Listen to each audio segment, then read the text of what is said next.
क्या है दोस्तों, कैसे हैं आप सब लोग। आ, दोस्तों, जैसे कि मैं पिछले पॉडकास्ट में हम लोग बात कर रहे थे कि the slow and true Nilesh Mishra जो डॉक्टर दिव्य विकास कीर्ति से ले रहे हैं, यूट्यूब पर अवेलेबल है उनके। उस पॉडकास्ट को सुनने पर क्या क्या चीज़ें समझ में आ रही हैं, क्योंकि बहुत गहरी बातें हो रही हैं ज़िंदगी के बारे में।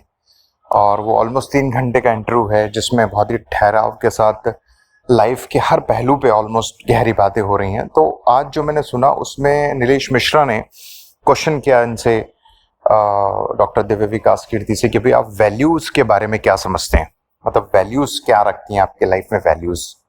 तो उन्होंने बोला, मैं अगर आप कहें तो सबसे ऊपर वैल्यूज़ को रखता हूँ। वैल्यू इन द सेंस वो कह रहे हैं कि इंसान किस तरह से बिहेव कर रहा है, किस तरह से उसके लाइफ में वो ट्रीट कर रहा है लोगों को, एक्स वाई जेड, ये वैल्यूज़ कहलाती है।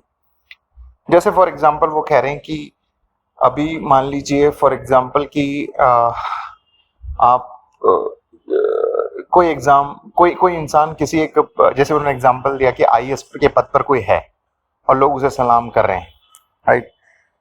तो लोग जब तक वो पद पर है सलाम कर रहे हैं, जब वो पद से हट गया क्या उसे वो सलाम करेंगे उस बंदे को, या पद से हटने के बाद उसकी वैल्यू नहीं है। तो यहाँ पर पद की वैल्यू इंसान की नहीं है। इसका मतलब है अगर वो इंसान दूसरों को वैल्यूज देता, सबसे मतलब हम्बल होके चलता, तो शायद वो पद से हटने के बाद भी उसको वैल्यू दी जाती। ये वो कहना चाह रहे। तो इसमें मुझे एक बहुत अच्छी बात याद आ रही है। मेरे एक बचपन के दोस्त हैं और वो काफ़ी अच्छे इस पोजीशन पे है अपने कोटा में, और काफ़ी अच्छा उनका फाइनेंशियली काफ़ी नाम है और एक अच्छे स्टेटस पे हैं कोटा में, ऑलमोस्ट हर कोई जानता है उनको। तो मैं अपने दोस्त के साथ बैठा था तो मैं उससे डिस्कस कर रहा था ऐसे ही। मैंने कहा तेरे साथ ये जो जितने भी लोग तुझे पूछते रहते हैं, आगे पीछे रहते हैं, क्या आर यू श्योर कि अगर जो चीज़ें भी आपके पास हैं और नहीं रहेंगी तो क्या ये लोग रहेंगे। तो उसके चेहरे पर भी एक क्वेश्चन था। तो खैर बिल्कुल वो कहना चाह रहे हैं वैल्यूज़ की काफ़ी जो है कीमत है, कि इंसान कितना हम्बल है, चाहे वो किस भी पोजीशन पर है, वो किस तरह से ट्रीट कर रहा है लोगों से। क्या अगर वो आज किसी चीज़ में आगे है या उसको चीज़ मिली है एक्स वाई जेड, तो क्या उसके अंदर वो ईगोपन है या उसमें हम्बलनेस है कि उसको पता है कि जो चीज़ें आज मुझे मिली हैं, फॉर एग्जांपल चाहे वो मनी है, स्टेटस है, कुछ भी है, तो वो शायद चीज़ें मेरे अनुकूल थी, परिस्थितियाँ मेरे अनुकूल थी इसलिए मिल गई, या शायद मेरी कंडीशनिंग, शायद मेरा माहौल ने मुझे सपोर्ट किया इसलिए मुझे मिला। अदरवाइज कोई और मेरी जगह होता तो उसे भी मिलता। क्या वो वैल्यू ये समझता है, क्या उसके अंदर ये चीज़ तरह की चीज़ है, या फिर मैं ही तो रमखा हूँ और बाकी सब कम हैं।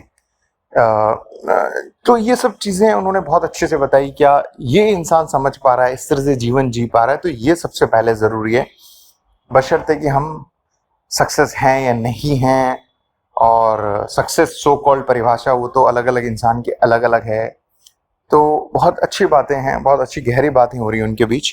तो तो वो मदद करती हैं आपको समझने में, क्योंकि जब हम देखते हैं कि दो ऐसे लोग जिनको दुनिया जानती है फॉर एग्जांपल, और उन्होंने ऐसा तो है नहीं कि मतलब ऐसे ही बैठे इंटरव्यू ले रहे हैं, और उन्होंने अपनी लाइफ में बहुत कुछ देखा है, बहुत कुछ समझा है, और उसके अकॉर्डिंग अगर कोई इंसान कुछ कह रहा है तो उसकी बहुत वैल्यू होती है। तो मैंने कहा चलिए इसके सेकंड पार्ट को आपसे शेयर करें। आप ज़रूर वो इंटरव्यू देखिए, बहुत ही ज़बरदस्त है। वैल्यू सिस्टम के बारे में जहाँ बात हो रही है वहाँ पर आप समझ सकते हैं। तो अब इसका हमारी डेली लाइफ से कनेक्शन क्या, आप कहेंगे डेली लाइफ से कनेक्शन यही है कि इंसान जब इन चीज़ों को समझता है और उसके बिहेवियर में बदलाव आता है तो उसकी डेली लाइफ अपने आप बेहतर होती है, क्योंकि हमारी डेली लाइफ हमारे आसपास के लोगों से, कलीग से, एम्प्लॉय से, सबसे बनी है, और हम उनके प्रति कैसा बिहेव कर रहे हैं वो हमारे वैल्यू सिस्टम पे डिपेंड करेगा। और अगर वैल्यू सिस्टम हमारा अच्छा है तो हमारा बिहेवियर अच्छा होगा, हमारे प्रति लोगों के रिएक्शंस या एक्शंस अच्छे होंगे। तो हम कह रहे हैं कि हम कुछ कर रहे हैं, कुछ अच्छा जी रहे हैं, मतलब टाइप से। तो बस हर चीज़ का कनेक्शन कहीं ना कहीं तो है ही हमारी डेली लाइफ से। तो सुनने के लिए बहुत बहुत शुक्रिया। नेक्स्ट एपिसोड में बात करते हैं और अच्छे किसी और बात के बारे में। Thank you.